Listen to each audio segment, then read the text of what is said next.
Councillor Mafia Fane, all the way from Ka-Hoyi. Yes. The people of Ka-Hoyi today are well represented. Yeah.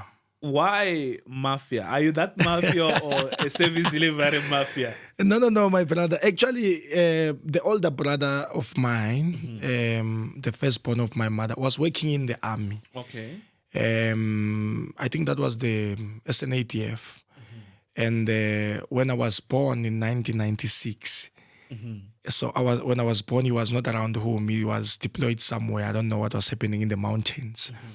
And when he came back, they gave me a name of Sipho. Then when he came back, the guy said, no, but this name is not proper, not for this guy. And this guy is not Sipho. Sure. This guy is a Mafia. So I started, when I grew up, I then called him and said, hey, my man, why that name? Because when I tell people I'm Mafia, it sounds bizarre. And, yeah, it scares them. And it seems like they're not comfortable with it. Sure. And then he said to me, no, my man, that's a special name. It's a unique name. I gave it to you because as I looked at you as young as you were, I saw that you were something different.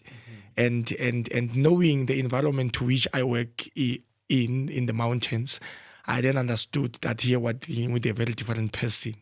And then he then decided that I'm Mafia. But in my identity document, the first name is Surprise. Then Mafia is my second name. So Fane is the same name. But when I came to varsity, comrades started saying, no, the only name we want is this one. Mafia. And that's how it got it's revolutionary. Yeah. And you won the EFF Councillor of the Month prize, 50,000. Yes. How did you get there? And that money, what did you do with it? I don't know how I got there. Because I was surprised. I got an invitation from the office of the SG indicating that I'm the guest of the president. Sure. And I said to myself as I was reading, I was like, no, it's not possible. President, me, a guest, it's not possible. And I then got the letter. In fact, I was called by the provincial chairperson, Commissar Colin Sedibo, who said, look, you must attend that plenum. And then I attended the plenum. I thought maybe I'm attending the plenum just like any other a leader of the EFF who's attending, because the only people who can attend the plenum of the EFF is elected structures of the EFF. So maybe I thought I didn't know really what role was I going to play in the plenum. Sure.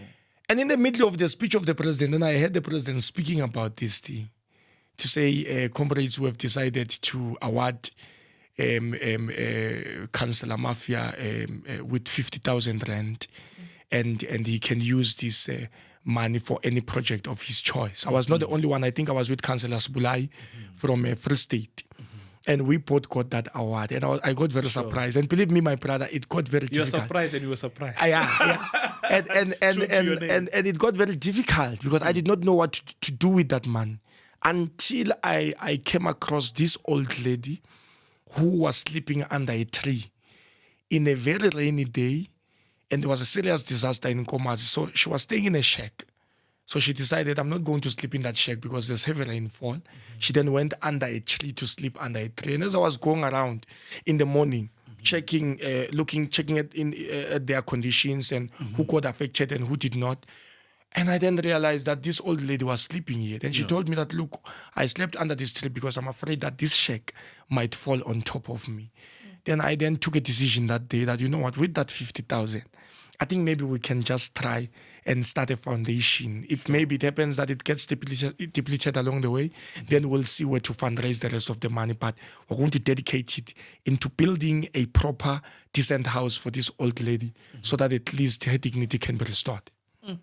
Fast forward to 2022, quite historic moment. Yeah. You were elected the councillor of Ward 11 in Nkomazi local municipality, Yes. surgically uprooting the ANC from power there in Ward 11. How did you get there? I think, my brother, to be quite honest, the people of Ward 11 were hungry for leadership. And, I was serving as a CSCT member in the Students' Command. So from time to time when I go home, during recess, I would go and spend time in my branch, be actively involved in their programs, sometimes even assist with the giving ideas in terms of which programs we should run in the ward and so forth. And I think that's where we got to be known. And when now by-elections were declared, the vacancy was declared in the municipality, the name did not become foreign to these people. They just said, but we know this guy. Every time when we're busy with service delivery protest, he's there. When we're busy with when we need assistance, he doesn't even look, he doesn't even wait for EFF to be government. They just provide the assistance that we need. And I think that's where it came from, because I was approached by community members, not EFF members, community members who said, look, the by-elections that are coming, and we feel that you must avail yourself for that position. And I said, look, it's up to the processes of the EFF. And at that moment, I was really not interested. I never saw myself as a councillor, to be quite honest.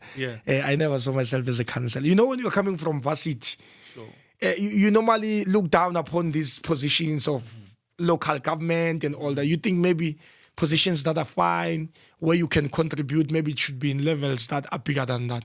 But to be quite honest with you, Titus, it's an amazing experience. I didn't know that it's so beautiful to lead at a local level, at a ward level, where you are dealing directly with the people.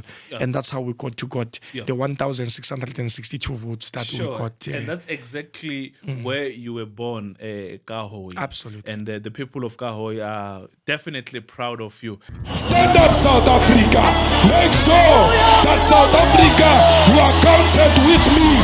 Run, South Africa. Stand and make sure that our people understand that the need to bring revolution in South Africa is guaranteed, that under the EFF, this country will be the better.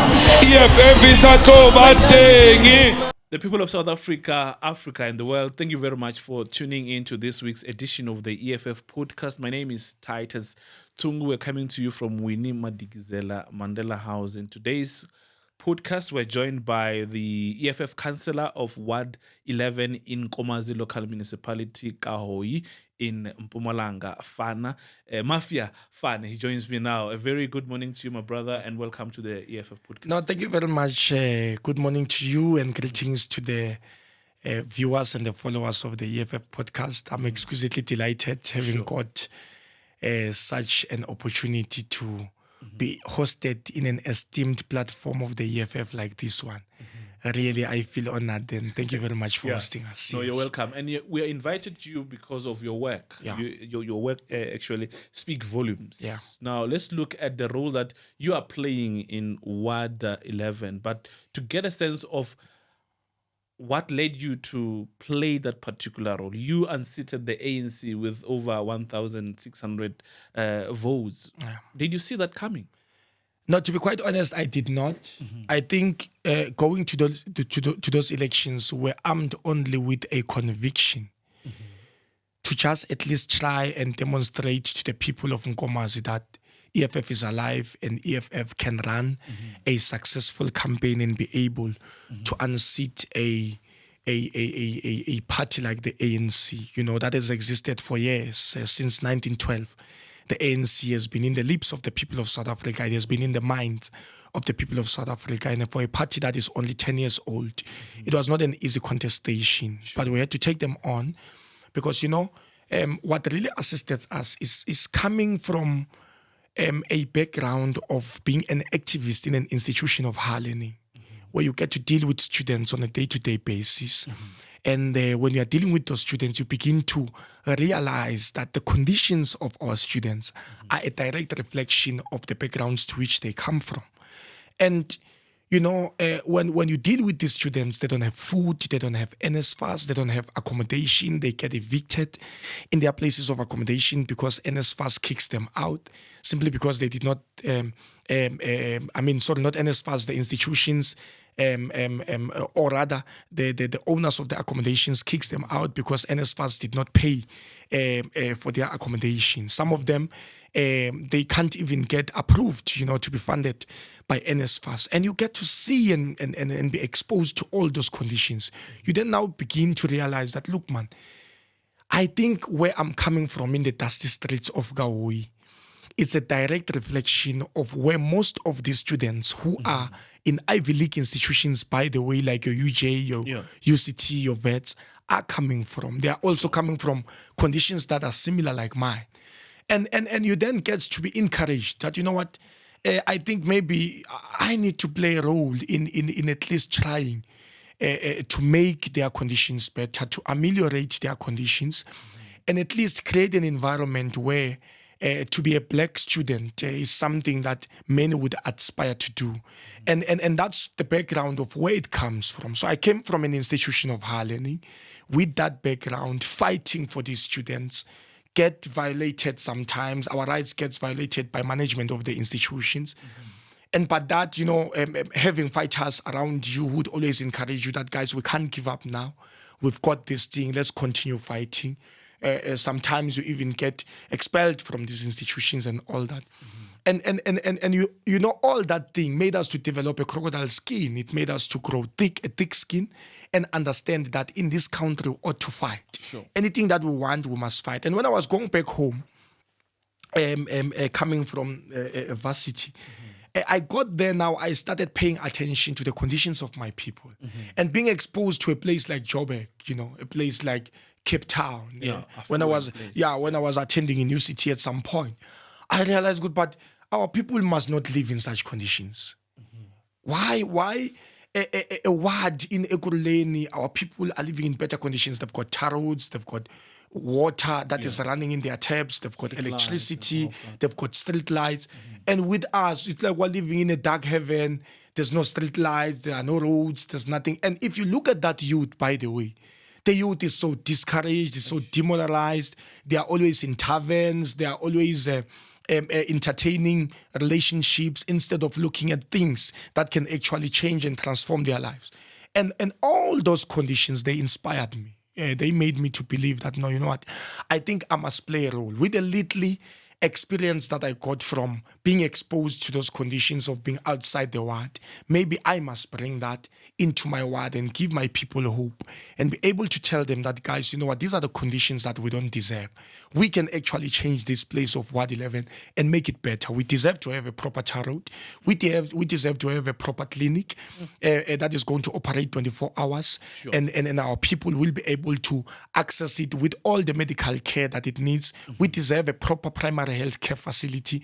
We deserve schools that have got an infrastructure that is dignified, infrastructure that when a learner comes into a class, they will just be inspired by the environment that they find themselves in. We deserve to have water running in our taps 24/7. We deserve all sort of good things.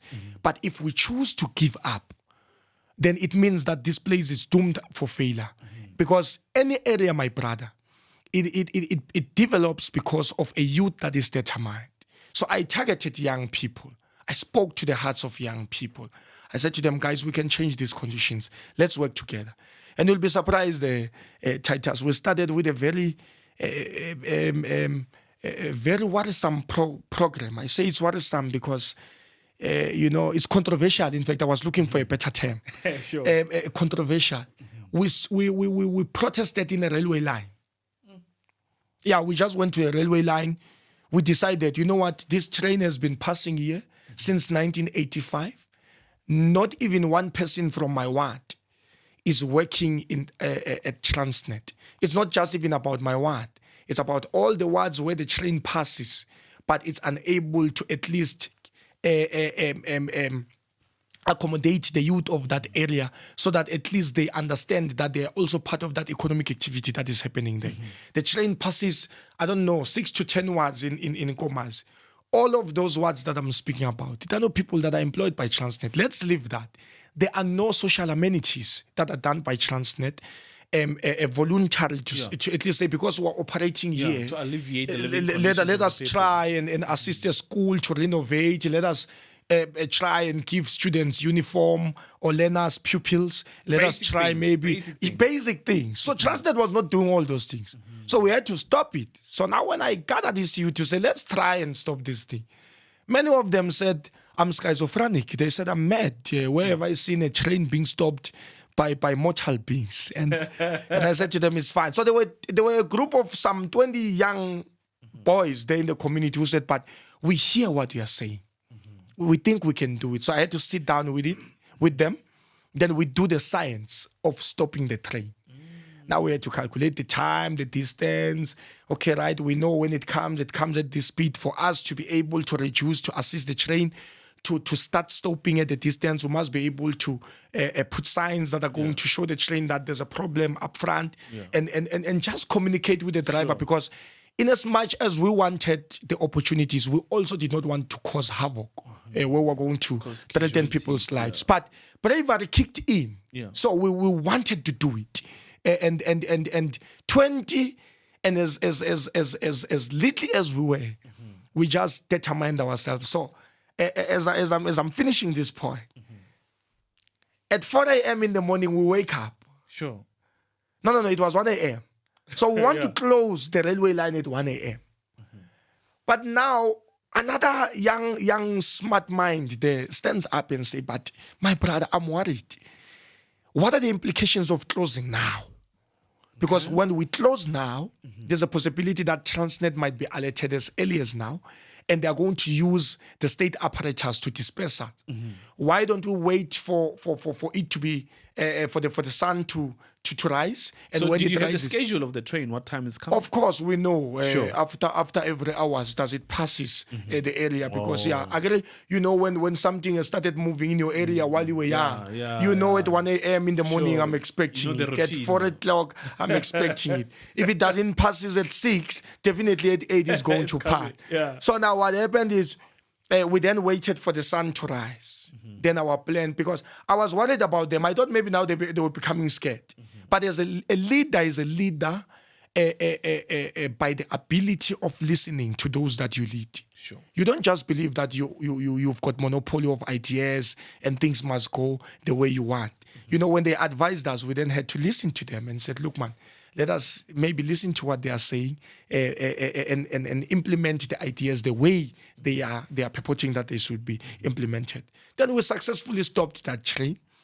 Even though it did not stop at the distance where we wanted it, it stopped far and it but it stopped. because I wanted it closer just to create some drama in the community. Those people that are not used to see a train stopping. So everyone would come out to see what is happening, happening. Unfortunately, it stopped far. But still the message cascaded throughout the community. Everyone now started getting interested. Hey, what is happening? What is happening? What is happening? Then they started coming. Transnet came from their head offices in Carlton Center. They addressed us, and as I'm speaking today, we've got at least 10 people who are permanently employed in Transnet, not just in my area alone, because we spoke for all areas. Now, the social amenities that I'm speaking about, I remember in 1 December, we distributed 1,000 food parcels that were coming from Transnet as part of their Christmas package. Wow. We gave them to elderly people. They gave me 1,000 food parcels, and I said to them, no, but we've got other areas. Let's divide them. Let's look for not in the ward, in the entire municipality. Okay. Other areas who could not protest like we did. Then we had to cut them into 250. So we took them to an area called Gamandulo in Gwenyeni. And the last one, it's Nas, where we also gave them. And believe me, there were councillors of the ANC there. They were surprised seeing a young member of the EFF coming to give to their ward to donate food. And when I get to those wards, I don't undermine them. So I called them. I said, look, I'm around. There's this package, there's Transnet. Please come and facilitate. And that's how we got to popularize the politics of the EFF as an organization that is radical, militant, an organization that is able to posture itself as an advocate of the people who are marginalized in our communities. Yeah. So looking at the achievements that you have done in Ward 11 for the people of Ka-Hoyi, surely the lives of the people who are living in Ka-Hoyi are not relatively the same as before or compared to the period before the EFF took over. No, absolutely, my brother Titus, because number one, they did not have access to a councillor. So a councillor was seen like a noble person whom you can't just call anytime, who can walk in the streets of the community and get to really do an assessment by himself or him or herself of the conditions to which our people live. It was difficult to have access to a councillor before the EFF came in. We brought in that a councillor can be accessible 24 hours. You know, the people of Ka-Hoyi can call you at 11 p.m. You're already sleeping. At 1 a.m., you're already sleeping. To a point that I even developed a team now to say, you know what, guys, if it means that maybe I happen to miss the call, at least they should know who else to call so that at least we don't get to miss the emergency or responding urgently to their issues. Because, you know, a lot of things happen. During 1 a.m., houses burn. There are people who want to go to the hospital. They don't have transport. You must provide transport for them at least to take that person to the hospital, because we live in a relatively poor community.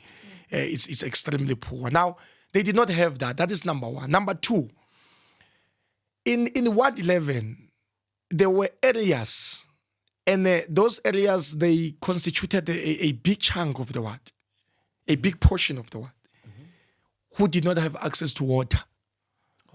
So someone will tell you, I was born in 1996. The last time I saw water in a pipe, it was in 2000 or in 2004 and stuff. And I started now paying attention to that to say, but what is the issue with this water?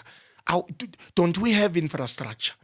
Then I saw that infrastructure is there, but you know, there's just no willingness from the political leadership to follow up, replace pipes that are damaged, replace the old infrastructure, put new infrastructure, do an assessment of pipes that have blocked, try and blue them and see, unblock those pipes and see if people can get water. As I'm speaking now, my brother, the issue of water, we are sitting at 80% in resolving that issue. I'm speaking this in confidence. Any person from Ward 11 can call you and tell you that. The only area that is problematic now is Eric's village, and it's because they don't have infrastructure at all on the ground. So there's no reticulation infrastructure on the ground. So that's why they don't have access to water. But we've provided what do you call this? We've provided ways of at least trying to make sure that they've got access to water. There are measures in place that we are using now. Every Thursday, they know there is a water tanker, 18,000 litre, that will enter that area and supply that area with water. It's not enough. We are still fighting for them to get reticulation. They don't have reticulation. There's an area called 60. It's in Koba section of the ward. Koba section of the ward, they don't have reticulation on the ground. They don't have electricity, similar to Ericsville.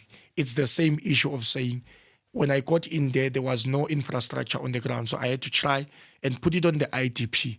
But you know, it's an ANC-led municipality. They will always frustrate you. They want to make sure that there's no budget for that ward. Sure. And how are you holding them accountable, though, to ensure that the plight of the people of Ka-Hoyi is at least alleviated? I understand you touched on the service delivery concerns that the people have in that area, one of which, of course, is the issue of electricity. I understand the mayor of that municipality in Nkomazi electrified his place, but overlooking the people of Ka-Hoyi who do not have access to electricity. How did you respond to that anomaly? Unlike other councillors of the ANC, I'm not speaking about PR councillors, I'm speaking about what councillors. Sure. Unlike what councillors of the ANC, we fight for our people. We get into council and even get removed from participating in council because when a budget is tabled and it's excluding our wards, we fight and say, why are you excluding our ward? In the same way that you are allocating a budget somewhere else, we don't have water. Sure. And you know what is problematic about Nkomazi local municipality? There is a congestion of the budget. So a budget gets to be clustered in one area. You cannot believe that the budget of 2023-2024, it was only, it only assisted 8 wards. Not even 8 wards, 8 villages, I think. With the grant-funded projects. Something like 8 villages, while we have 54 villages in the whole of Nkomazi. Sure. Why? Because they cluster this budget. You find that in Mangweni, in Ward 17, they will put water, a project of water, a project of roads, a project of electricity in the same area. Sure. Go to a ward where there's an MMC, do the very same thing, cluster a lot of projects. There was an area where I even complained. It had 5 projects in one financial year. It's not possible. Because remember, the municipality does not generate any revenue. The only revenue base of the municipality, maybe it's those menial things that are insignificant, of maybe getting revenues from Malelane, Komati Port, and Mjejane. Those are the suburban areas, but really, that revenue that they're generating, they cannot be able to sustain or maintain or provide services for the people of the entire municipality. So that is the problem with the budget steering committee of Nkomazi municipality. Then we stand up to question, why cluster this budget? Distribute this budget equitably. Maybe you will say this financial year, out of the 54 villages or the 33 wards, I'm dealing with 10 wards. Sure. In the next financial year, I'm aiming to deal with what? With another 10 wards. In the next financial year, I will also come in and deal with 10 wards. They don't want to do that. They want to cluster this budget. Now, it's very difficult. But, you know, we are scholars of a guy called Paul Frerel. The guy wrote a book called The Pedagogy of the Oppressed. So in one of his teachings in the book, he teaches the relationship between the leadership and the masses, where he says the relationship between the leadership and the masses must be defined by a character and elements of action and reflection. That is to say, leadership must be accountable to its people, and a leadership must always be in a consultative process with its people. That leader will never go to a wrong direction. So when I take the IDP of Ward 11, present it to the municipality decides not to commit a budget to that municipality. I go back to my people and say, my people, I went there. I wanted water for you guys. They said you are not. Yes, you guys are not deserving.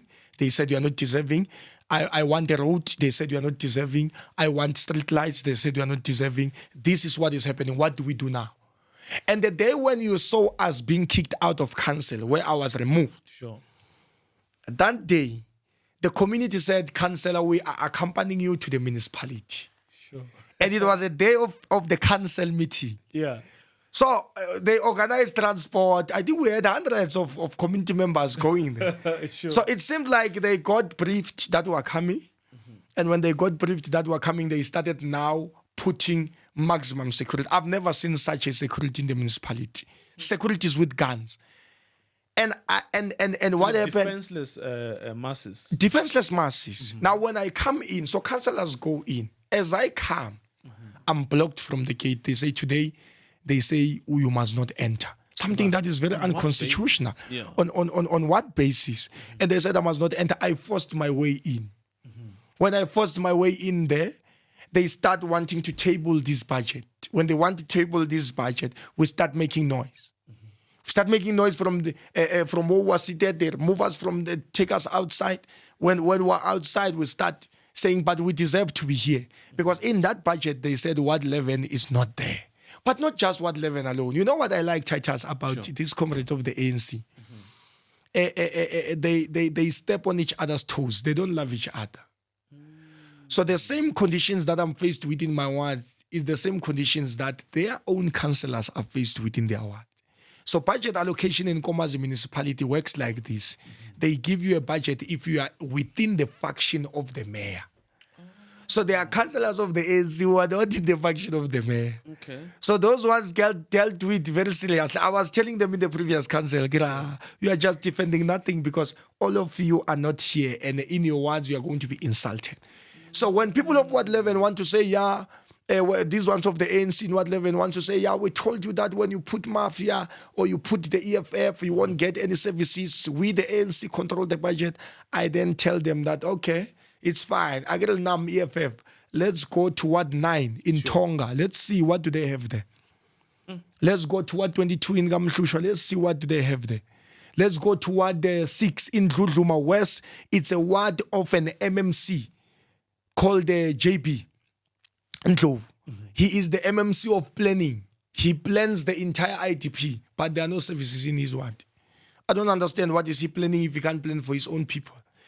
So when they do the very same thing with us, we don't have much of a problem. We're still soldiering on. Yeah. That's why tomorrow you see us, we're going to the municipality to stage a march in the municipality. And while you spoke about the issue of the mayor, Sure. and the electricity. Sure. Before you forget. Yeah, before I forget, because that one is very important that we discuss it. Sure. The mayor, I've never seen that thing in my life. This woman, this woman, she's heartless. Sure. This woman, Pindile Makakula, that area where she stays, her second house, because she has a first house, then she has a second house.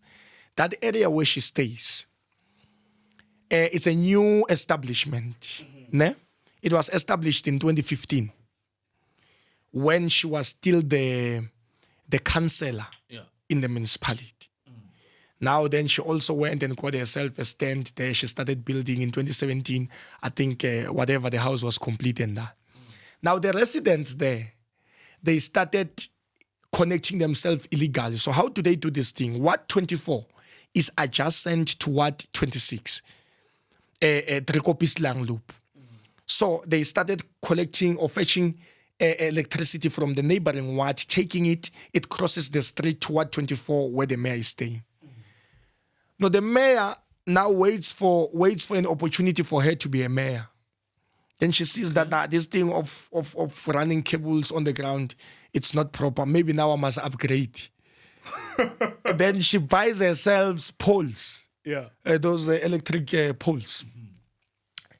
She directs poles from the neighboring village to her house.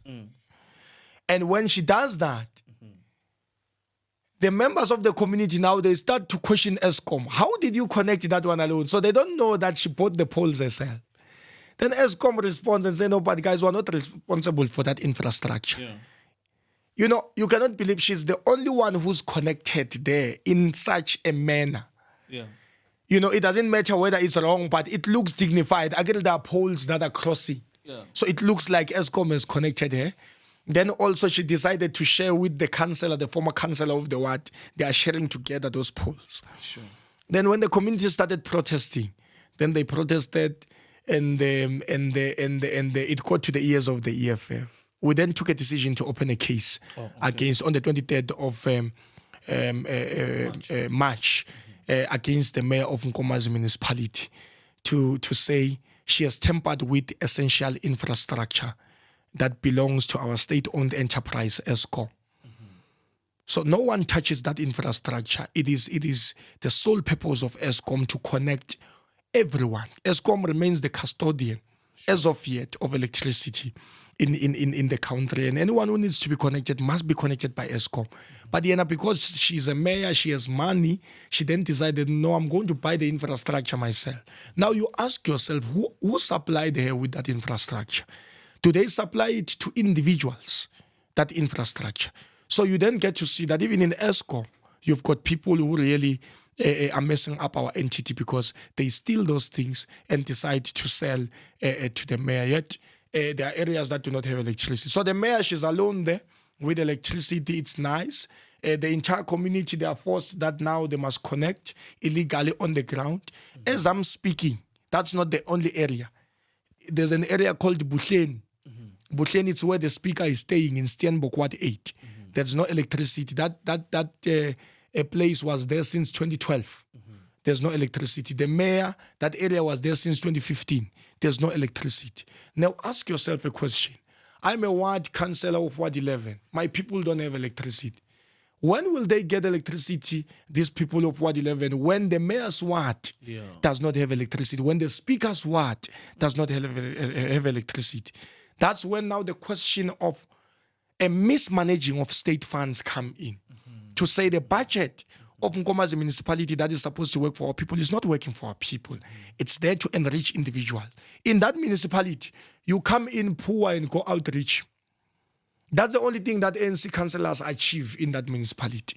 But our people who are expecting services, who are the sole beneficiaries of our incumbency in that municipality, are getting absolutely nothing. And that has been their lives for the past 30 years. Yes. And all thanks to your activism and robustness, because you're holding them to account to prove that indeed you can't be in council, you can't be a mayor and abuse your own powers in the presence of the EFF. So let's continue lynching on them to ensure that, in fact, they are removed. Absolutely. They are now acting, showing their true colors to the people, and the people are watching. Yes. So on the 29th of May, hopefully the people will do the right thing. No, there's no going back. There's no going back. Nkomazi is going to vote for the EFF, my brother. Sure. Yeah, they're going to vote for the EFF. We've commenced in doing groundwork way before we could even sit in a plenum and all that.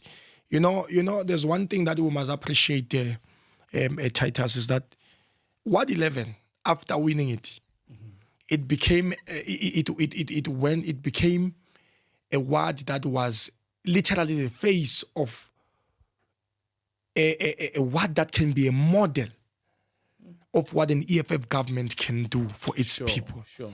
That's why any program that we do, it matters to the people of Nkomazi. Because when they want to judge us, they judge us with what we have done in Ward 11. That's why, despite the fact that we're not getting any budget, Titus, we've never stopped. We fundraise every day to build our people houses. There's a woman that we gave a house. You saw it in Women's Day.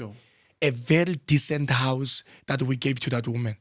And the very interesting part about it, and I might be criticized for this, and it's fine. They must criticize us. She is not of South African descent. Okay. Yeah. She's from Mozambique. But she's been in South Africa for 20 years now. So she was working in the farms. Then it did not go well. Then she started moving to that area. For 10 years, she has been staying in a shack. Now, we built that house for her because we saw her under a tree, sleeping under a tree. Then we said, but this is inhumane. Because this is what you must understand, Titus. When one black person is poor, they don't say Titus is poor. They say black people are poor. So when you come across these guys we classify as hobos in the street, who are every day begging in front of white people and begging everyone, when they see those people there, they don't say those people are poor. They say black people in general are poor. And that's a power of what we call a black societal schema. That there is a stereotype about black people and their lived experiences. It doesn't matter whether you are a Patrice Motsepe, you've got all the money. For the fact that there is still a black person who is economically inactive, and that person appears to be poor in front of the world. The world says black people are poor. You know why people don't even believe that white people are poor? Even if we come across hobos here in Joburg, of white hobos who are poor here, they don't appear poor because majority of them, they're owning the land. Majority of them, they're owning the means of production. And when we look at them as society, we view them as a group of people who are rich and who are wealthy. The opposite is true for black people. And that's why we couldn't leave that woman there to sleep under a tree, because I'm afraid that when we assist her, other clever blacks will come and say the EFF is assisting undocumented people. It's utter nonsense. You know, the commander-in-chief has raised it many times that we are one people. The EFF's effort to usher in socialism in South Africa is an exercise of futility if it is not done in the context of Pan-Africanism. If you free South Africa and do not free Swaziland and do not free Mozambique economically, you are forcing the people of Mozambique to come to South Africa. You are forcing the people of Swaziland to come to South Africa, because generally we operate, human beings in general are animals, but animals of a special kind. So because of our ability to reason, our ability to be logical. Now, if the economy of South Africa is fine, it's up to standard, our people are living nicely, you are attracting those who are coming from other countries to come to South Africa. And there is no amount of artificial borders that will stop them from doing that. They will flood the gates of South Africa just like they're doing now, because we just have borders, but we don't have fence, right? So when you want to deal with the question of economic emancipation, you must deal with it in a pan-African perspective, so that you are able to make sure that this economic freedom is achieved throughout Africa concurrently, so that the person who's in Zimbabwe does not see any reason to come here. They will only come here and do business and go back. The person who's in Swaziland will come here and do business and go back. But clever blacks do not see it like that. They say, no, China, we're an island, we're a mini Europe, we must live on our own here in exclusion of our African brothers. Borders that have been imposed on us by colonizers, we don't know those borders. Those borders, we never had an idea of borders ourselves as black people. We have always been one family. So clever blacks came to us, you are building a black person a house. Where we said, we are building her a house because number one, she's black and she's African. Number two is because she is deserving of the assistance of the EFF. Number three is because when we see her, we see ourselves. We don't view her as a Mozambican, neither do we view her as a Zimbabwean. We see her as an African mother. When I look at that old woman, I see my grandmother. Something that I would have done for my grandmother, I start doing it for that woman, so that at least we demonstrate that we're that people. So they criticized it, but we've done it. Sure. And she doesn't have an ID. She's not voting. Yeah. We were demonstrating also that the EFF does not do things for votes.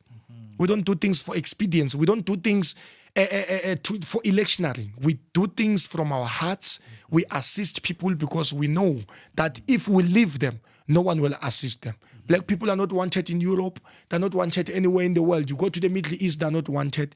Even in Africa, they're not wanted. I think we must be very brave in making sure that we stand firm as the EFF and continue to assist our African brothers and sisters when they need help, until it gets to the veins of every South African that we do not live in an island, and the economic freedom that we're fighting for, it's not for South Africa alone. We're fighting for it for the entire continent, so that when Europe looks at us, they will say black people are economically liberated. You cannot say black people are economically liberated because of one country. Sure. It's very much backward. Yeah. So that's why we had to do. Backward. I know it's very backward. Yeah, it's very backward. Hey, my man. So now I want us to look at, in fact, your point reaffirms the very fact that the EFF is an anti-imperialistic organization. Absolutely. It's a pan-Africanist organization. Absolutely.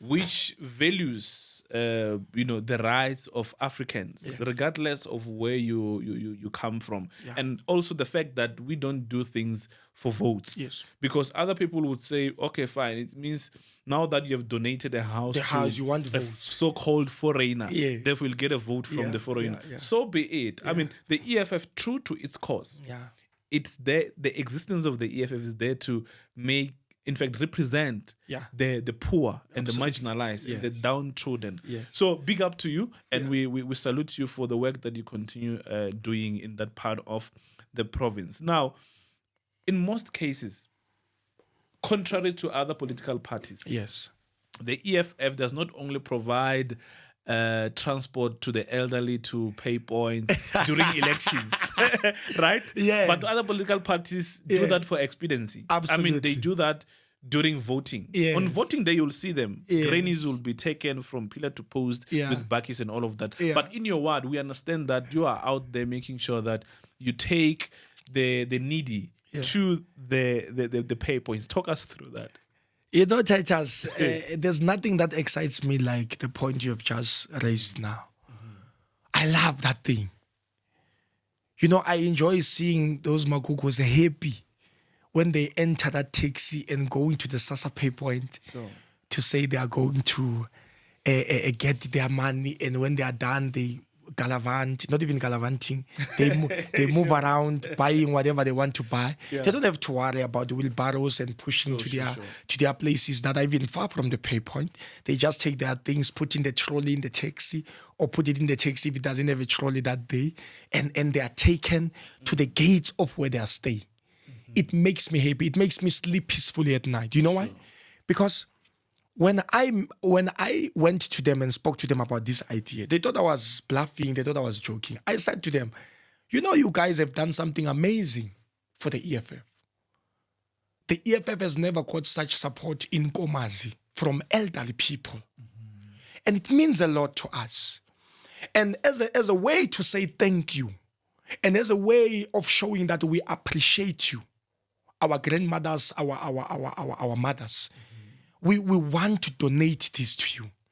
And we're going to do it until I'm out of office in 2026. Sure. So that's my tie, Titus. I don't take it to church. Yeah, I don't give it. I don't give it to pastors. Sure. So I don't take money to church for tie. I tie with paying transport for those makokos. Those taxis are 3. They operate in three villages in the ward. They take them in the morning, very early in the morning, because makokos, they wake up very early. Sure. Take them to the Sasa pay point. They wait there. I was still even speaking to my branch to say, you know what, now we must advance this thing. From taking them there, when they get there, they must be able to get a breakfast. Just soup. I saw it in Ekurhuleni. Fighter. It's Julius Mdluli, yeah? And the speaker and Tabi saying, hey, it's beautiful, that thing. They were doing it nicely.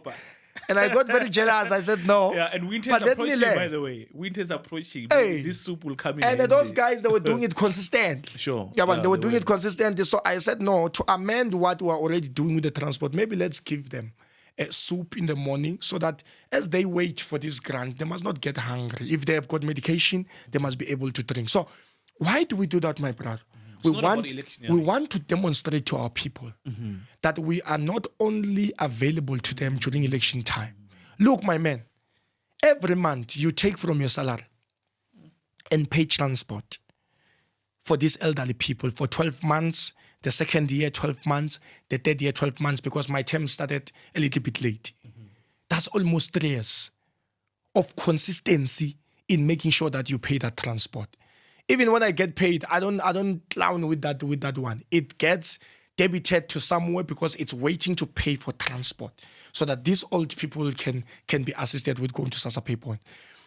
But the painful thing about it is that during election time, I was demonstrating to the Makokos that during election time, there will be taxis moving around. They know where you stay. They know your address. They come pick you up. Hey, Makoko, you can't walk to the station. Let's take you there. They do it for expediency. They do it for the sake of getting votes. They want to appear as if they care about those people. Which is short-lived. Which is short-lived, by the way. Because after taking them there and they've got the votes, they no longer come back to them. So we've done something that they never thought of doing. And that's the good thing about the EFF. When the EFF says we're an organization of superior logic, it's because every time when we are seated, we are about generation of ideas. We can't rest until we do something unique to South Africa so that we can demonstrate that South Africa is deserving of a leadership that has vision, a visionary leadership that will be able to take this country to the heights to which it belongs to be. And we have demonstrated that, Titus, in many counts, in many instances where the EFF does something very unique.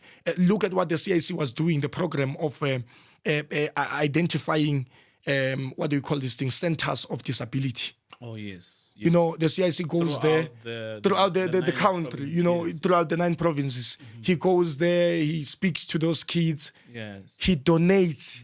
100K.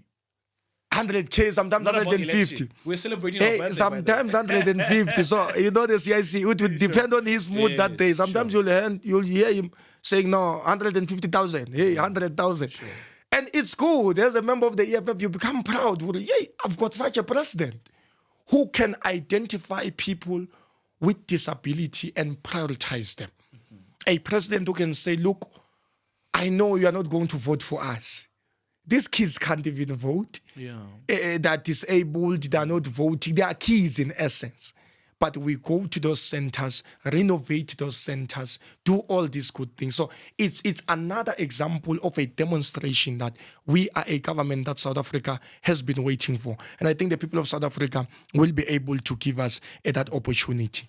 Now, during elections, they will be all over with taxes. Right now, we don't give them taxes when they are going to vote. We give them taxes when they are going to pension. Now I've started communicating with the clinic in my ward. because the EFF's public representatives has given us a mandate to adopt clinics. Sure. I'm now speaking to the clinic committee. I'm saying to them, guys, I think this issue of saying old elderly people must come and fetch their medication here is out of order. Why don't we get a car? We know their addresses. Load this medication in this car. Let's go around distributing. They must know that every Wednesday there will be a car from... And by the way, it's once a month. They go and collect this medication once a month. So it's not expensive. So I'm saying to them, no, I can even donate myself. Sure. Put it there, let's pay this car. It must move around the area, make sure that they are distributing to these old people, and make sure that these old people don't have to walk a distance for them to get access to medication. And any government, Titus, must be able to understand that Magogos have chronic disease, some of them. You know, they can walk, their legs are painful. They are not only painful during the era of elections. They are painful even when they have to go and fetch their grant. They are painful even when they have to go and fetch their medication. They are painful any day, any time. And we cannot afford to undermine them like that and behave as if they are voting cows and only give them transport when they're going to vote. Dozens of families in Nkomazi were left homeless after the storm, wreaked havoc. How were you able to assist? That storm shocked all of us. It happened in mid-February, I think, in 2023. And I thought, I don't remember this tropical cyclone. It's Dineo or something. It's not Filippo, because Filippo is that one of recently. Yeah, I forgot. Yeah. Nkomazi in general, is a hotspot for disasters, and this is known to the municipality. So as I move around the community during that rainy season, heavy storms, heavy rainfall, I realized, well, these people have lost everything. Water would flood in their houses. The roof would start leaking. Some of the roof gets washed away. Their clothes, the books, and everything. And we had to then engage on an intensive door-to-door and make sure that we identify all those people. And upon identifying them, make sure that we assist them with the aid that they needed. So the municipality started saying, let's write lists and all those things. But I was just doing it for the sake of formality. I knew they were not going to assist me until I started calling some guys I knew from Joburg during my time of student activism. They came into our rescue. They brought serious packages, different entities bringing serious packages. Agencies that came in, they came in later. Your Red Cross, your Gift of the Givers, I don't know what is the other one, who then came in later to then assist with relief material. But in the immediate, we had to do something. So they were surprised, these people of Nkomazi, especially the councillors of the ANC, where did he get this material to give these people? But that's the thing about when young people are in leadership. Young people, they don't sit back and say and mourn that the ANC doesn't want to assist, they don't want to give a budget. No, we don't do that. We are creative around our era of leading, and we make sure that we give our people what is expected from them. Many houses, by the way, their roof got washed away. Some of the roof got exposed to things like they were leaking. Whereas with RDPs of the ANC, my brother, they were experiencing serious cracks. Yeah, most of them are structurally defected. They were not properly built. Some guy was given a tender there, and after getting the tender, he just did whatever that he did, and he left it like that. And those RDPs, they cannot stand the harsh conditions now of the storms that are there in Nkomazi. But one interesting point. So Nkomazi municipality is aware that after every 2 years or after every 3 years we have a disaster. But in each and every ward, they don't think of establishing disaster centers. Yeah. It's simple, this thing, Titus. You build a hall, you build few rooms around that hall, 2-3 rooms, you build a kitchen, you build, I don't know, whatever. More people can add in terms of what can constitute this disaster center. Why do you do that? Because during these disasters, there's no way there are families that needs to be evacuated every time. Because these storms, they damage their houses, they damage everything that they have. Now you have to take them into a center. And these centers that we're subjecting them to in the form of a community hall and stuff, they're not conducive for them to be there for a month, for 3 months, because some of them, they even stay for a very long time, waiting for the government RDP. How many people are in the beneficiary database of human settlement waiting for RDPs? So if you're going to wait for RDPs, then it becomes a problem. Then now you have to then intervene. While they're in the disaster center that I'm speaking about, you intervene by fixing the roof, fix what you can fix, so that at least they can be in that house while they are in the list of that RTP. So that's exactly what we did, my brother. We've assisted them with fixing most of the houses there. I think in the list that we were given, 60% of the people who were on the list have been assisted to date. And because of budget, that has stopped. Yeah. But we think going forward, they are still going to be assisted. Some of them, they couldn't wait for that long. They started fixing on their own. But with food stuff, with clothes for children, with the books for those that have lost their books, with food vouchers, you know, with material for them to renovate their houses and rebuild their houses that have been damaged. That is something that was at the center of our aid, and we've assisted them with that. And as a young leader, you were expelled from the University of Johannesburg partly because of your participation in the Feast Must Fall campaign. How would you describe your expulsion? Hey! You know, we had this other vice-chancellor called Ion Ransbeck. Lately, when I checked, he was in Vaal, but I think he also left Vaal. Now, the guy was problematic. So, but I don't blame him. He was deployed by the ANC. He was in the cabal of Blade in Zemande of deploying vice-chancellors, ANC comrades, hardcore ANC comrades. Their role to institutions of higher learning was to destroy student activism. Their role was to make sure that there's no student activism. And what is the method that they were using? Is victimization, brutality, exclusion of student leaders who seem to be vibrant and who seem to be mobilizers of the entire student populace. And lastly, if they can't do that, then they must have the ability to capture you as a student leader.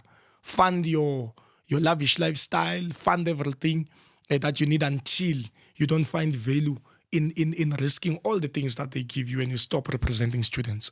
And that's what has characterized most of the SRCs under SASCO when I was still in the institution of higher learning. They were not representing anyone. The EFF Student Command was literally being SRC. That's why we started winning institutions of higher learning much earlier than the EFF could win a majority of the wards. You get a sense of that. And that was precisely because we were actually becoming the SRC. And that's a proper tactic for the EFF. So in a ward where a ward councillor of the ANC is not active, take over and be a councillor there before you're elected. Yeah, you just take over. Sure. And provide any help that our people need. Because if we wait for elections to come, our people will not get help.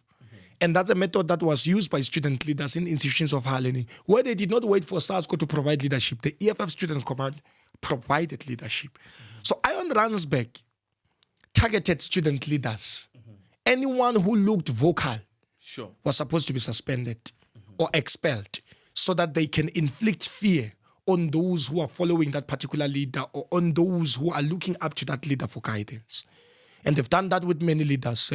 During our time, there was a guy called Paseka. There was a guy called Mashe, Ken Mashe. There were guys, this one who was expelled in the EFF, who Msholozi. There was the former president of the Students' Command, Peter Kietse. There was, I forgot the other chap. He was tall. We used to call them UJ5. Sure. Then after them, UJ went on to suspend 17. And that 17, I think it was suspended on the 4th of August 2016. And it was suspended 2016. And our expulsion followed the month after those ones were expelled, exactly a month after they were expelled, which was on the 4th of October. So this is what happens in a branch. When student leaders get expelled, they're not allowed to enter campus. They're not allowed to participate in academic activities. So you are left here as a branch. You were still looking up to this person. For instance, Sreletu Mate was my chairperson in the branch. The guy gets expelled. The branch now is left with no leadership. The PSCT is not yet well equipped. We're still trying, all of us, we're learning from each other. One gets expelled, not even suspended, they're expelled. Then you get demoralized. And when you get demoralized, then no one wants to stand up. And that's when opportunity was presented for us to stand up and say, you know what? Because these guys are outside, we need to keep the fire burning inside. So that they understand that the EFF is not an individualistic organization. It doesn't exist because of individuals. It exists because of an idea. It exists because there's an idea of economic emancipation that drives all of us into the streets to try and advocate for our people to be able to attain it.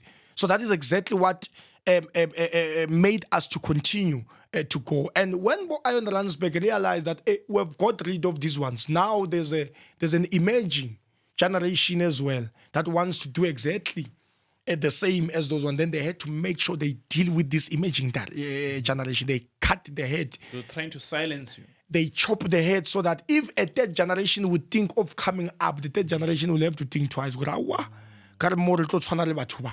So that's what really happened. And I got expelled on October 4. I was afraid of going home to tell my mother that I was expelled. So I decided to stay in UJ.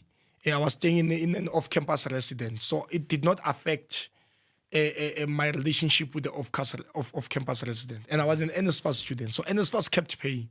Because UJ, when it expels you, it doesn't inform NSFAS. When it expels you, it doesn't inform your faculty. Your faculty, in your transcript, the results come saying you have not attended an exam. You have not qualified for an exam. Not knowing that you were not coming to class because you were expelled. So there was no internal communication. The guys there, Bomunyai and Bohelane, they just abused student leaders and made sure that we don't see the day we don't see, on the light of the day. So they did exactly that, my brother. And when they did exactly that, I decided, no, let me not go. I stayed in the rest. When I stayed in the rest, another day, around 3 a.m. in the morning, police came knocking at my door. Sorry, they came, they wanted to enter the residence. Okay. And there was an uncle there at the gate, a security guard, who knew me because of our activism. Then the guy said, no, you can't enter here, it's 3 a.m. The police said, no, but we're doing our job. We want to arrest this person inside there. And the guy said, no, but you are doing your job, I'm also doing my job. My job as a security is to protect this person who's here. And your job as a policeman is also to protect the country and do policing in the country. But now I'm saying to you, according to the rules of this place, no one enters at this time. You must wait for offices to open. He frustrated those police. Yeah. Then when he frustrated them, then he went inside, after they've left, he went inside where I was sleeping. He started knocking very hard at my door. Wake up, Mafia, wake up.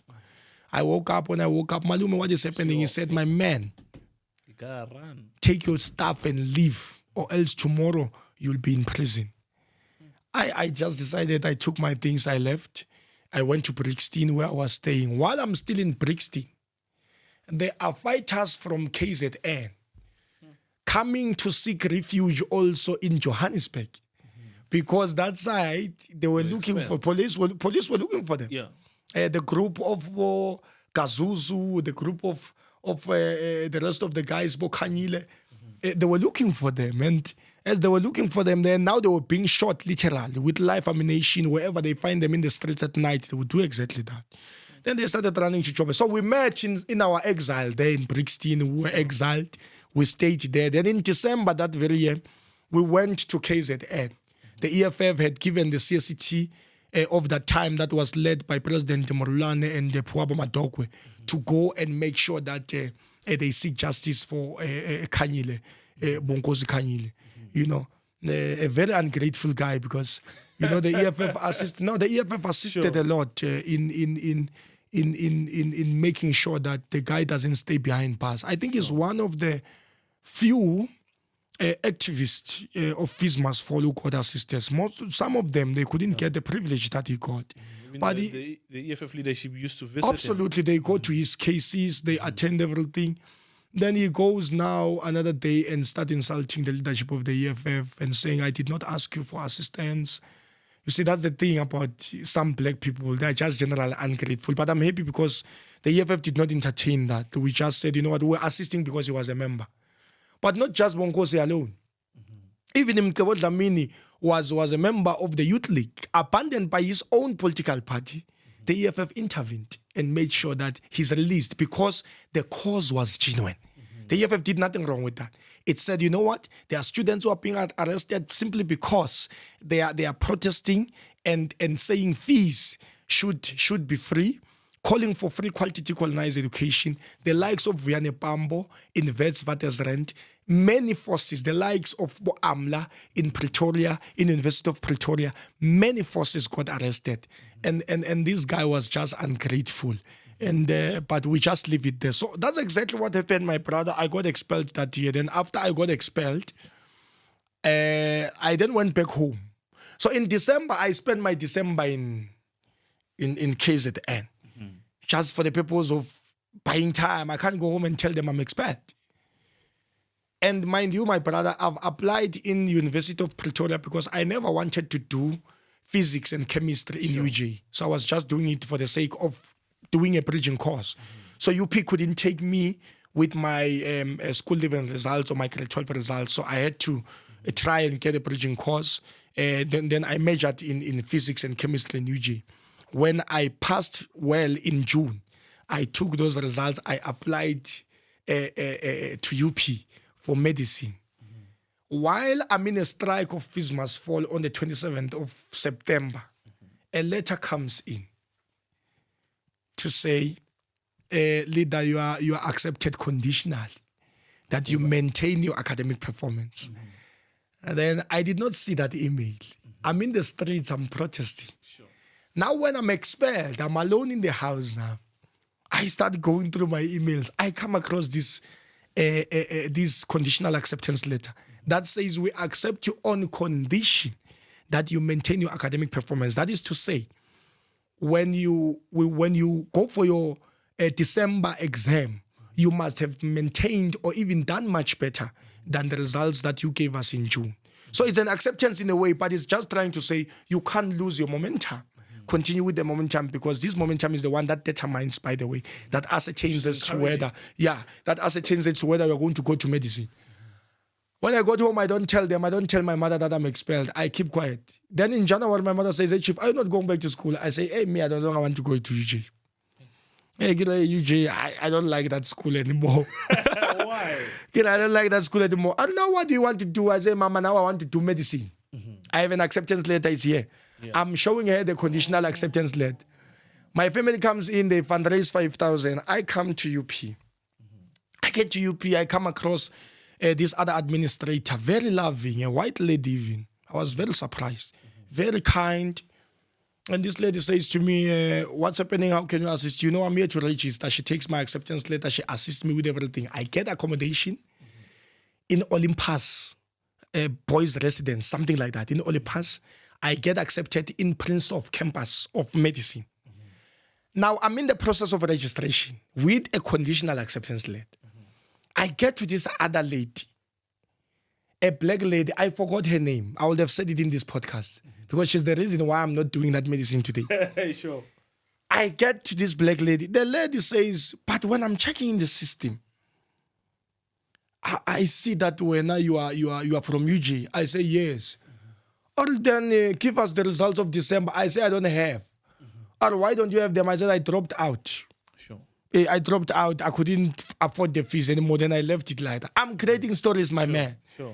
The lady says, no, go to UJ. Get a letter that will confirm that you have dropped out. UJ, on the other hand, has opened the case against me When I go to UJ, now they've imposed an interdict. I must be 100 meters away from the school. How do I enter inside campus and ask for a letter? Now, because she's black, I call her on the side. I say, hey, Mama, this is the situation. Yeah, please, man. Try to be And that lenient. white lady who assisted me at first, she understood these things and she just said, but you are qualifying. Move, my man. Yeah. A black lady, black professional, fellow who black said that, Chief, we can't assist you with anything. Then I said, I know, it's fine. I left that thing of University of Pretoria. I went to a college. In a college, after 2 weeks of registering, we started students' command there. Started a branch. Sure. After 3 weeks, we were already protesting for NSFAS. Wanted NSFAS. We took a protest. Then the students said, we have never seen these things of protesting like this. What is happening? Now they started being interested in politics. Yeah. Now when they're interested in politics, they're in that institution as well. They write me a letter of suspension. I get suspended. While I'm seated waiting to deal with my case of disciplinary, a letter comes in from a bursary I once applied for, a scholarship to Cuba. I wanted to do medicine. So they called me for an interview. I rushed to them, Department of Mpumalanga. The Department of Education in Mpumalanga. I got there. When I got there, I get an interview. They say to us, no, Cuba is full. Let's do Russia. And in Russia, you can't do medicine because you have applied for medicine. We have got scarce skill of information technology. We want you guys to go and do fundamental computer science and information technology. It's part of an engineering course in the context of Russia. And we got that opportunity. I left the country in 2017. It was in October when I left the country. I studied there for 3 years. Hey. And then another problem happened. Yeah. And I think I'm going to close this point here. Sure. Another problem happened there. I studied 3 years. I finished 6 semesters. I was doing my 7th semester because I was about to finish on my 8th semester. On my 7th semester, when I came to Russia, I was not happy with the conditions of our students who were living in the hostel. When I got black students? Yes, black students. So I was studying in an institution called Lobachevsky University. So Lobachevsky University is in Nizhny Novgorod Oblast. So Oblast is province, right? Now when I'm in that institution, so we stay in a hostel. The hostel is inside campus. The hostel in Russia is called Общежитие. So I was staying in Общежитие number 5. Yeah, Общежитие. So the only Общежитиes that we had for black people, it was Общежитие number 1 and Общежитие number 5, where I was staying. There's an Общежитие for Chinese. There's an Общежитие for for Russians alone. Then I go to the policy of the institution when it comes to this entire arrangement of international students. International students. Now I start asking these ones of the administrators. There's a guy called Dmitry Medvedev, who was in charge of international studies.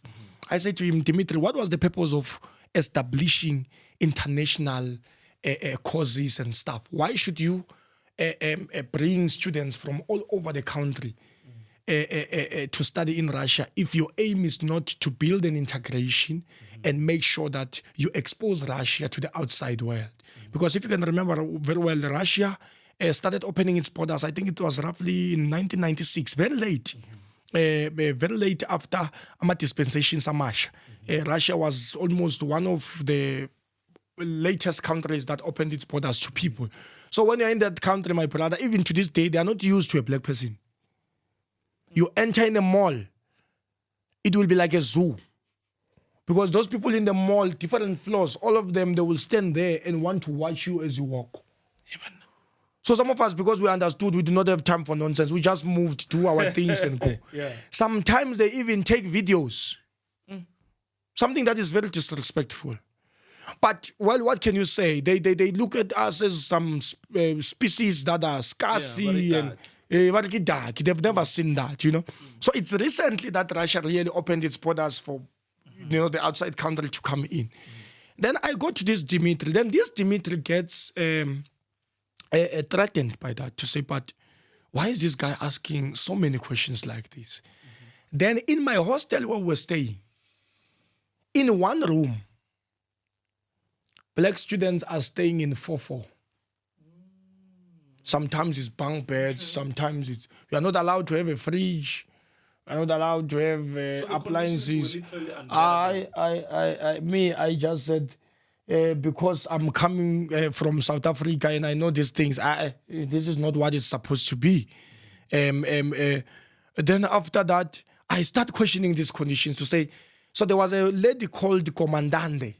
Comandante is the person who's in charge of the what? Commander. Yeah, is in charge of the obshejiti of the hostel. Then each and every floor. So in my hostel there were 5 floors. The first floor it was Arabs, people from Iraq, Afghanistan, you name them, Algeria and so forth. The second floor, it was same Iraq. Our floor was number 3, 4, and 5 of black people. We don't stay with these people in the same floor. Racial groups are separated. And now when that is happening, then I said, but this is not what we're fighting for.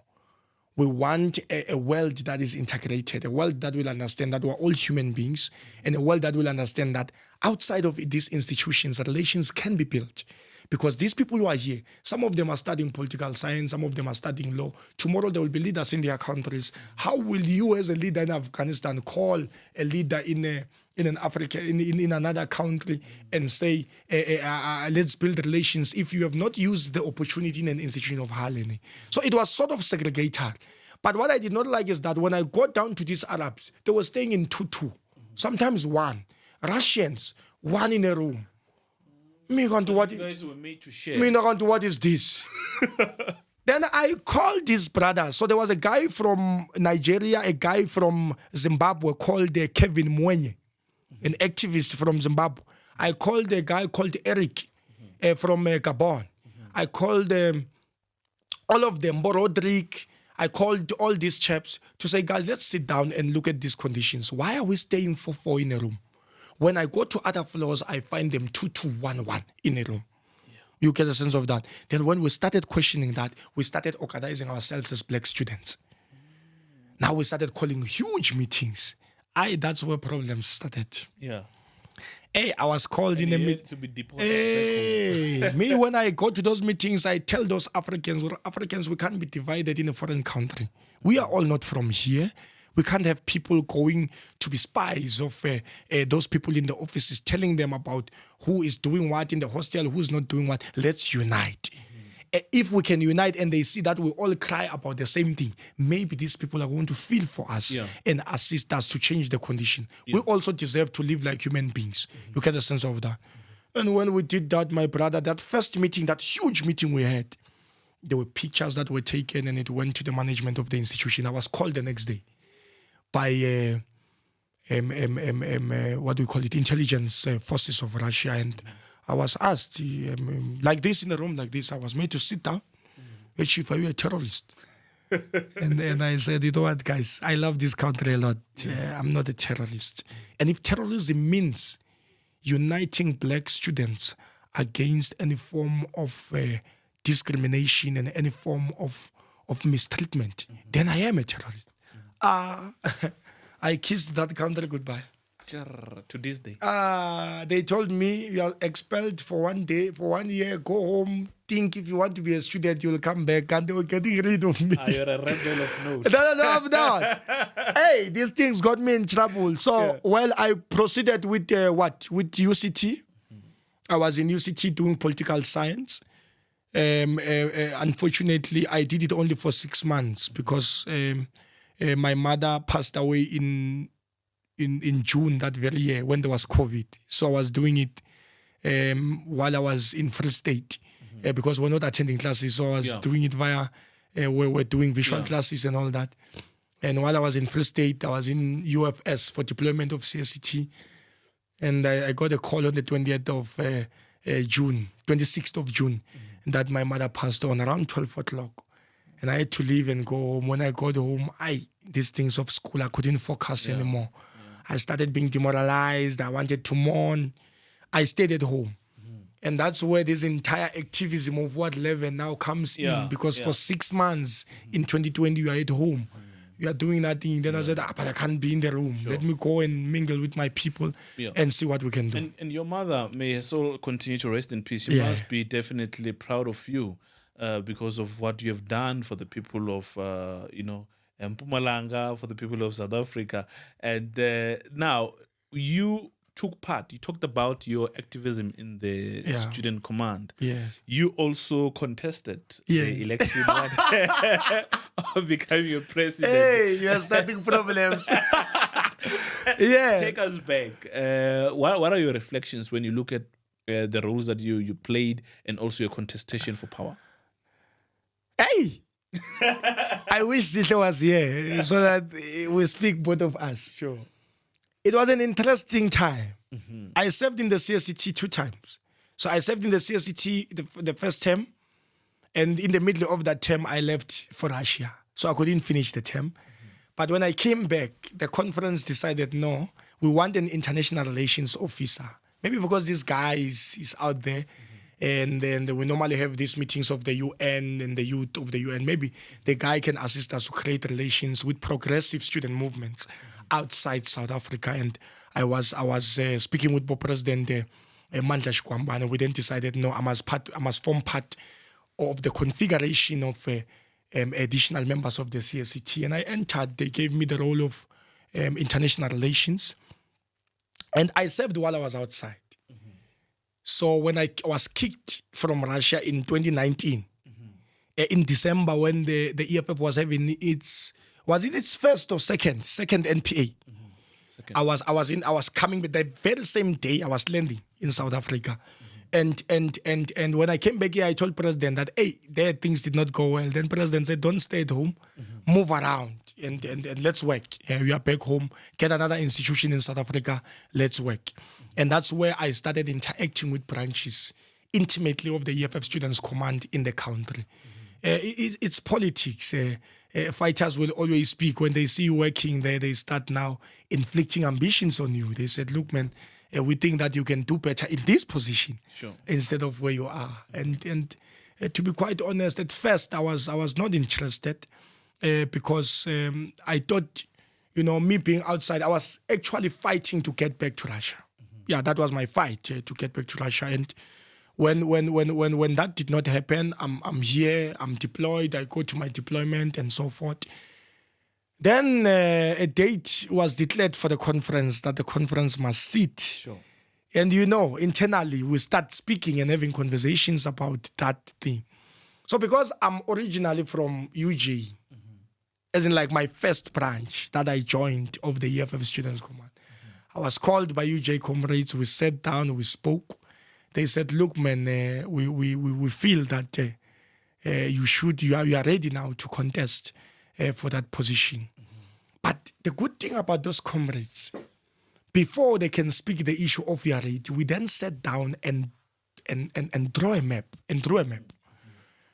Should we make it in that position, what is it that we are going to do for the EFF Students Command, and to what levels are we going to push the EFF Students Command to?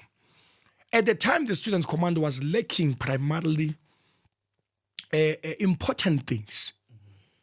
Our branches were existing, but they were not qualitative.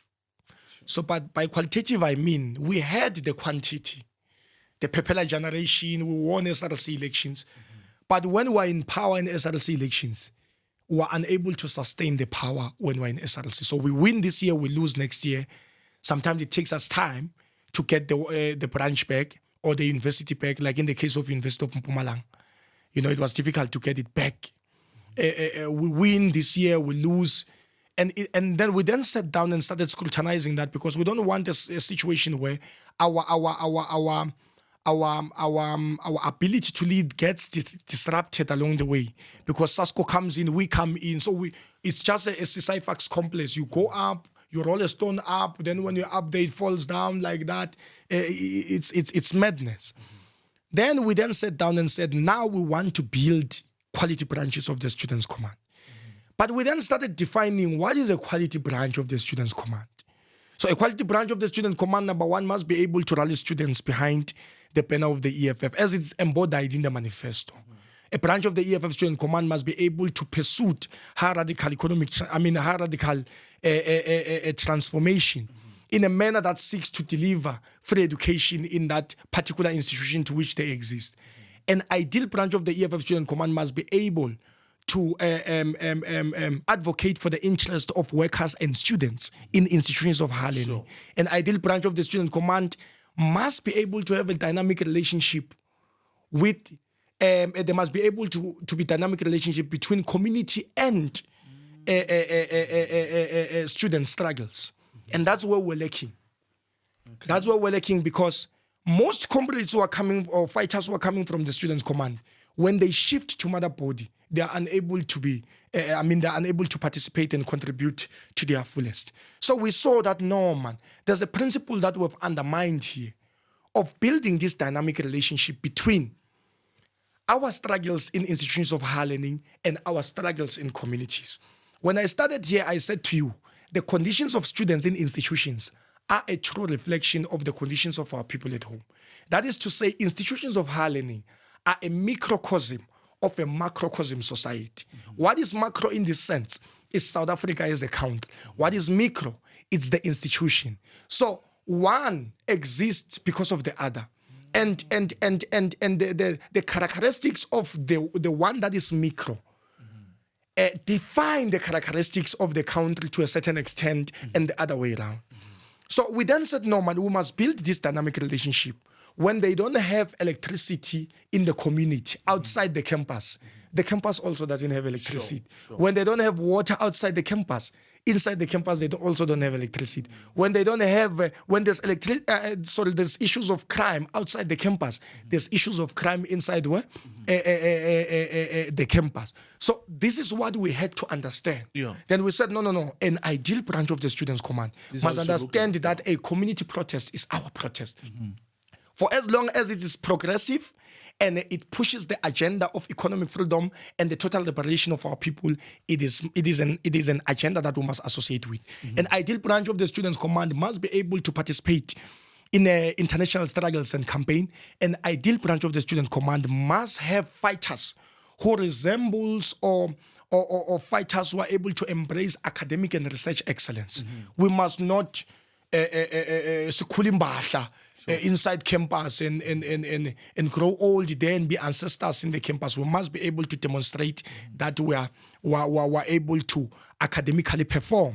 And that inspires students, by the way, when they have a leader who demonstrate academic excellence. You know, it's easy for them to follow you because they know you can't take them to the wrong direction. And lastly, an ideal branch of the EFF Students' Command must be able to contribute to the ideological discourse of the EFF in a way that will promote the struggle for economic freedom.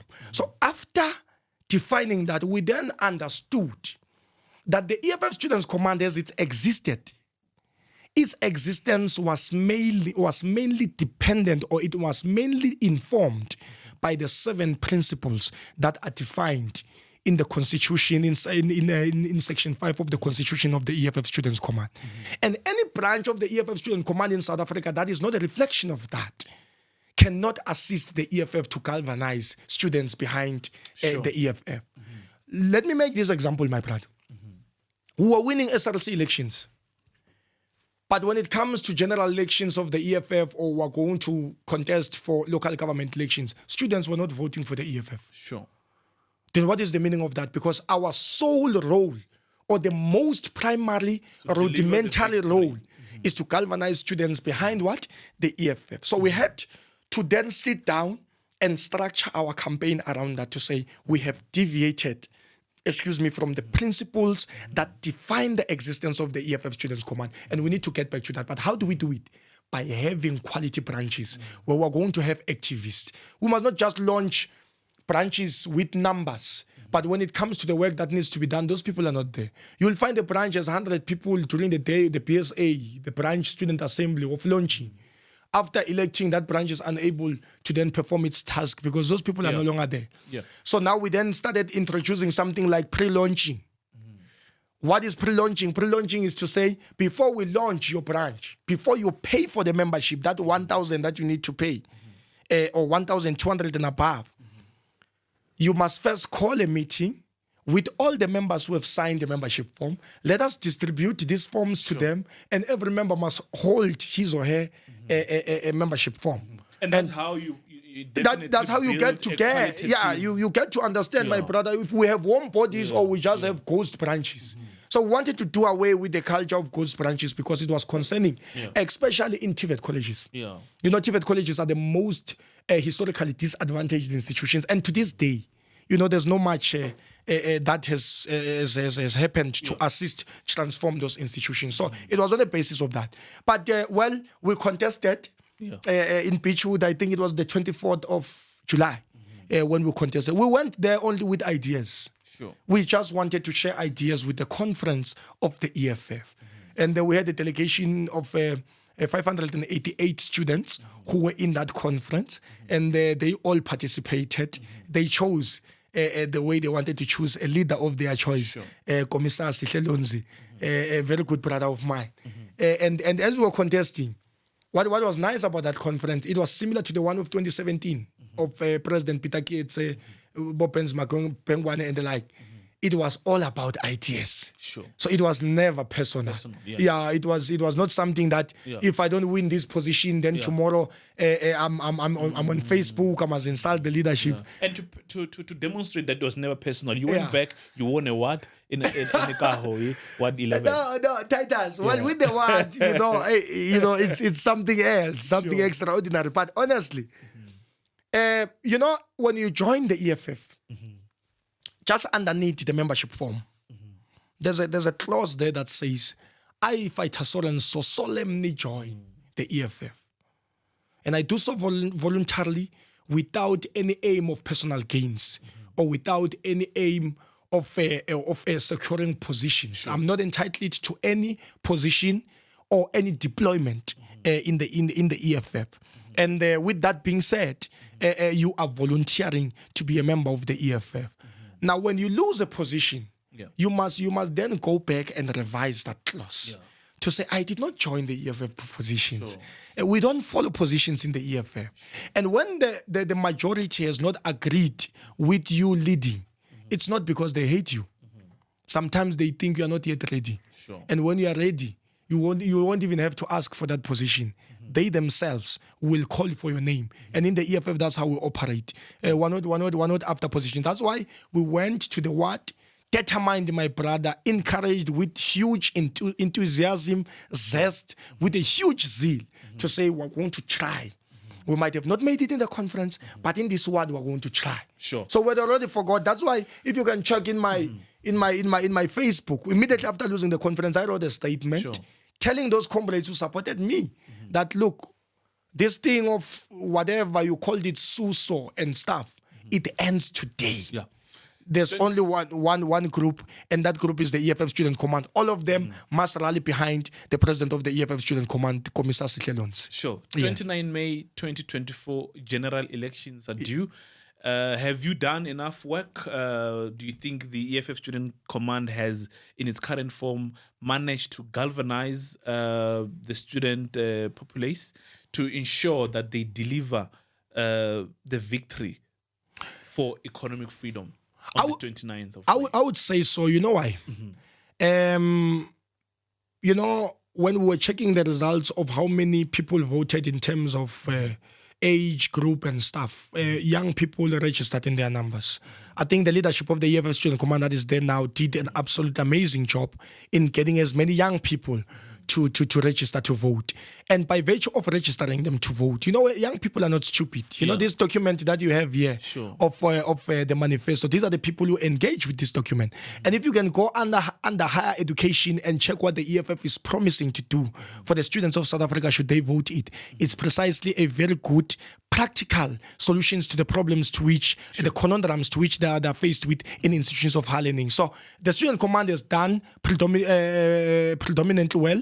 We are not going to say enough, but they've done what was supposed to be done. We are not stopping even up to this day. We are encouraging young people to vote for the EFF Student Command. And the leadership led by Commissar Sihle are doing exactly that. Even ourselves in communities, we are busy with the youth, making sure that the youth participate in their numbers and they don't continue to be incarcerated by youth voter apathy. Thank you very much. Councillor Mafia, thank you very much for coming through. That's all we had time for today. Yeah. quite an informative conversation, and we understand the role you've played in council and also in the EFF student command. And we understand that victory is certain on the 29th of May.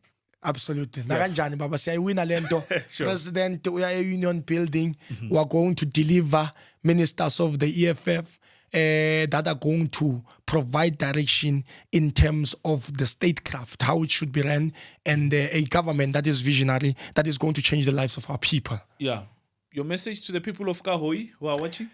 No, well, I don't know if they're watching, Sure, they will but be, of course, if they're going to come across it, Sure. guys, thank you very much for the opportunity that you have given the EFF. We want nothing without you. The EFF is where it is today in Ward 11 because of your unwavering support. You have always been behind the EFF since we've started doing work. Even though you know that voting the EFF was risky in a sense that the municipality now uses that to try and exclude you guys, but you have never stopped supporting us. Thank you to the grannies of Ward 11 who went out in their numbers and did something that is foreign that they've never done before, to vote for an organization like the Economic Freedom Fighters. We encourage you going forward that on the 29th of May, let's do the same thing. We got 1,600 votes, 1,762 votes. Now we don't want to double. We want to triple the support and demonstrate that we are in an EFF-led ward and you guys can see the work that we're doing. So thank you very much. We are in the studio today, Woy representing you because of your efforts and everything that you have done for the EFF. The song that I'm dedicating, Ngashiya abazali bami, ngayosebenza kanzima. I left my home in 2015, going to an institution of higher learning with the aim of acquiring a degree so that I can be able to come and change the conditions of my people at home and the standard of living. But when I got there, I got into a place where black people were suffering, and I just decided, you know what, let me join the struggle. So I was joining other forces in the EFF to fight for the total economic justice and the economic liberation of the people of South Africa. And I've joined that train. There's no going back. My mother, where she's sleeping, may your soul rest in peace, Mama. I know you were criticizing these things a lot, but I hope where you are proud. We are trying to assist the people of South Africa. Yeah. Yes. No, enjoy the song. Thank you very much. We have come to the end of today's episode of the EFF podcast. Please continue liking and subscribing to the EFF YouTube channel for more content on the EFF episode, or rather on the EFF podcast. My name is Titus Tsungu. Until we meet again, Uda Ekwenge.